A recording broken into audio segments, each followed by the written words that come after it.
What's going on, guys? Welcome back to the channel. I realized it's been a long time since I've uploaded. I've been working nonstop in order to make the money necessary for all the Cummins swap parts. I'm gonna go over basically everything that I've purchased up until this point in order to get the Cummins swap done. There are a few things that are missing, but this will give you kind of a basic guideline into what you're gonna need if you wanna do this conversion. So without further ado, I was lucky enough to find somebody in Australia to ship a right-hand drive clutch pedal and perch, which I'm not sure is going to work. I think the studs actually may be in the wrong position. I gotta go into the firewall and check that out, but it should be relatively a close fit, being that it is an OEM Toyota part. So we'll see how that works. James Trinka, I'll post his name up here, from the 80 Series Land Cruiser Facebook group. Thank you for sending me that. This is the entire swap kit. There are lots more parts that are necessary, but I'm gonna kind of just go over everything that came within this kit. This kit can't be purchased at the moment from anyone. It was somebody who did me a favor. But anyway, so this is the intercooler. These brackets are custom for the 80 series and they'll mount to the frame there. This is the airbox. This will be going into the side of the fender, and this is coming from the engine side or from the turbo. This is the 90-degree elbow that'll mount here.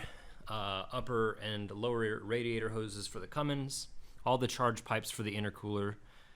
This will go right on the actual top part of the intake side, replacing the big intake manifold sort of looking piece that comes with it.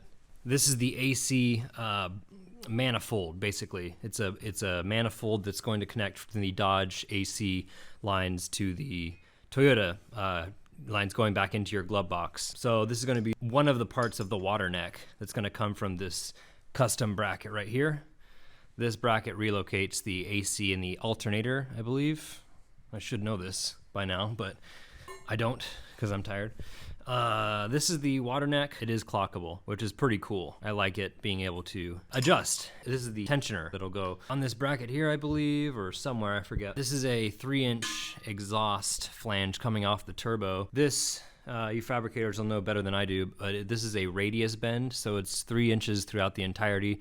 If you were to bend this mandrel style, this middle section would be 2.5 inches because of the changing of shape of the geometry of the pipe. So we're gonna have to fabricate a down pipe for that, but that's a good start coming off the turbo. Here we have a custom machined crankshaft pulley or harmonic balancer. So this has 3 targets here. 3 targets, meaning that the Toyota RPM or crankshaft sensor is going to look for 3 targets per revolution to make one signal for the RPM tachometer you see in the dash. This is a custom bracket in here along with a sensor.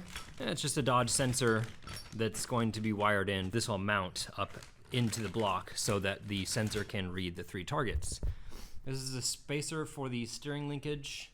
This is a body spacers kit made from 1-inch solid aluminum with all new hardware. This is a fan relocation bracket that moves the fan down a little bit. I am going to retain the mechanical fan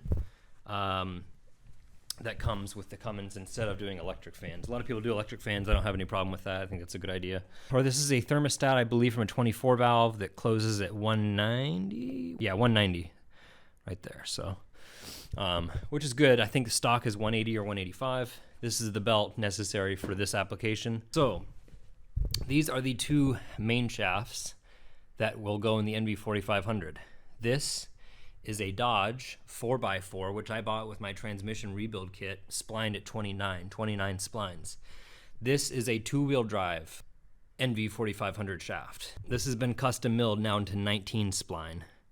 And I was worried after inspecting this shaft about the inner diameter and milling it down, having that be the weak point in the transmission, but I did not realize on the 2-wheel drive shaft is actually a little bit thicker in the center, and material obviously has already been taken off of here, and these shafts are made of incredibly rough steel. This is the steering box spacer. I'm not sure why I need this, but I do. I'll figure that out in a later video. This is like a shifter spacer, basically. I'm not exactly sure clearance-wise why I need that, but we'll find that out soon.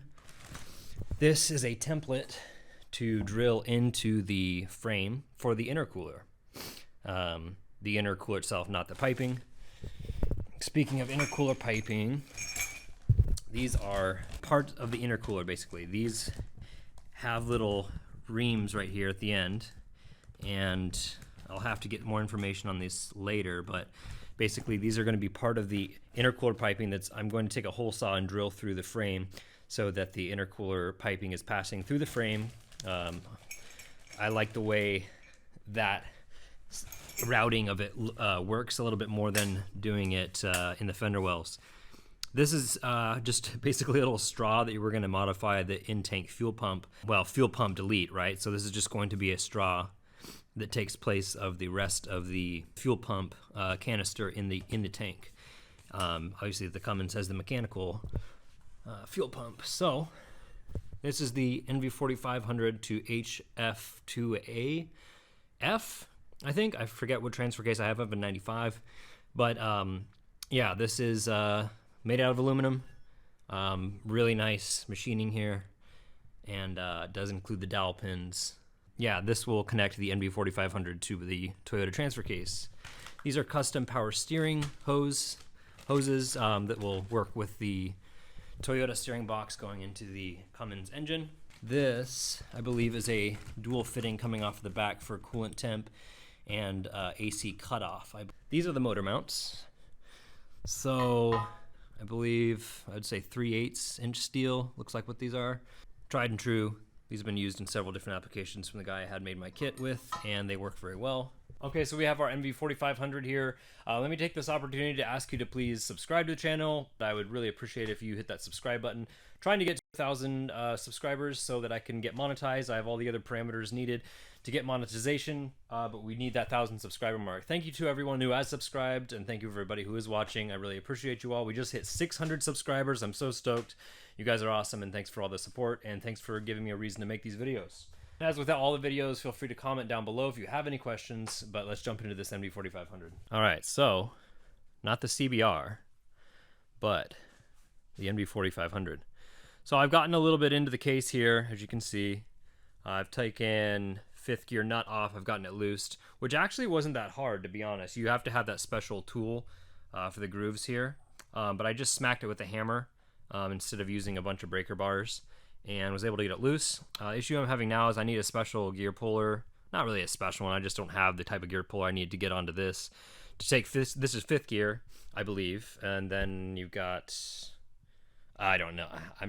Now it's Greek to me. I'd have to refer to a manual. So I was looking at doing this by myself. I have all the tools and I have all the, well, except that gear puller and all of the, the manual for it, but I'm just going to give it to someone else who is more of a professional, because it's one of those things, it's like buy once, cry once. I don't want to have to, in the back of my head, be like, oh, I wonder if the first time I built this transmission, I did it right, and it's just, while you're in there, just have it done right. So anyways, this is going to get taken to a friend of mine and have him rebuild this with the 19 splined two-wheel drive shaft, and that'll all work with the billet adapter plate. So the old Cummins, not much has changed.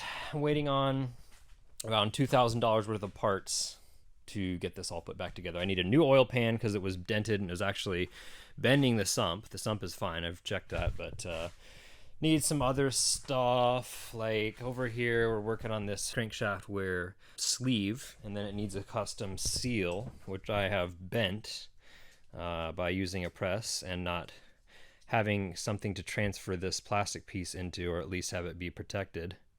And it bent that lip there, which in turn has bent this out of whack, so I'm going to need a new one of these. And then all of the rest, right? So AC, water pump, alternator, clutch, lot more stuff to buy on Rock Auto. I've got probably about a $1,500 order, as well as I'm gonna go with the power driven diesel AFC live kit for the fuel pump, so I can kind of tune my fuel as I go. Thanks guys for watching. The swap's gonna start in about a month here, so I apologize for taking so long. I just had to basically put my nose to the grindstone and save up for all this stuff.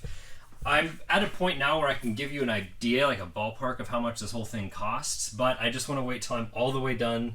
That way, so I can just make one video showing you all the costs and all the labor hours and all the fun stuff after it's done. So it is very expensive. You're over $10,000 unless you have a lot of expertise in a lot of these tools already. So Not to mention the amount of labor hours. If you're trying to have somebody do it for you, I would imagine 20, 30,000, somewhere in there. So it's expensive, but again, I'm very passionate about it. I said from the beginning of this channel that I wanted to do that swap, and I'm sticking through with it. So I appreciate you guys' support. Make sure, again, you subscribe to the channel to show your support, and I will see you not on the trails. I will probably see you in my car as an Uber or a Lyft passenger, because I'll be doing Lyft for the next 300 years to afford this. So anyways, thanks for watching.